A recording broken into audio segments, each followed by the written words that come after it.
বক্তব্য আমি গাড়ি নিয়ে দাঁড়িয়ে আছি এখানে, রাস্তা দেখতে পাচ্ছেন না, এখানে ক্রসিং এর মুখে আমি দাঁড়িয়েছি 2 মিনিটের জন্য। এনার বক্তব্য গাড়ি নিয়ে আগে গাড়িটা সরাচ্ছে না, পার্কিং করবে বলে গাড়িটা সরাচ্ছে না। হ্যাঁ, গাড়িটা পার্কিং করবে বলে গাড়িটা সরাচ্ছে না। আপনার এইটা পার্কিং জায়গা? হ্যাঁ, এটা পার্কিং জায়গা। মানে এখানে কি আমার বাইক থাকতে গেলে টাকা দিতে হবে? আমি 2 মিনিট দাঁড়াই না, আমি 2 মিনিট দাঁড়াবো এখানে।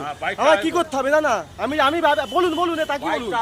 আমি করবো না বাইক আগে, আমি 2 মিনিট দাঁড়াবো এখানে। এসছি দোকান থেকে যাও খাই, আমি এখানে দোকান থেকে চকলেট নিই, চিপস খাই। আমি গাড়িটা আমার রাস্তা, আমি 2 মিনিট আমি এখানে রাখবো। না বলো, তুমি কি বলো? না তুমি কি করো? থানা চলো, আমাকে থানায়, আমি তোমাকে থানা নিয়ে যাবো। না বলো, আমি 2 মিনিট তোমাকে বলেছি 2 মিনিট থাকবো, তুমি গাড়িটাকে আমাকে ধাক্কা মারলে কিন্তু গাড়িটা গাড়ির হ্যান্ডেল হাত দিয়েছো কিনা? গাড়ির হ্যান্ডেলে হাত দিয়েছো কিনা তুমি? কেন? গাড়িটা তোমার, আমি সরাবো কেন? রাস্তায় দেখুন, রাস্তায় আছে পুরো গাড়িটা আমার, আমি দেখিয়ে দিচ্ছি গাড়িটা কোথায় আছে দেখুন। আমি গাড়িটা পুরো এই জায়গাটা আছেন। এই ভদ্রলোক বলছে রাস্তাটাই না, ইনি বলছে রাস্তা সরাতে হবে। বলো, তুমি বলো এবার, বলো। আমার গাড়িটা এখানে 2 মিনিট দাঁড়িয়ে আছি, গাড়ি ধাক্কা দিয়ে চলে যাবে, সরো এখান থেকে তুমি। দাদা ভাই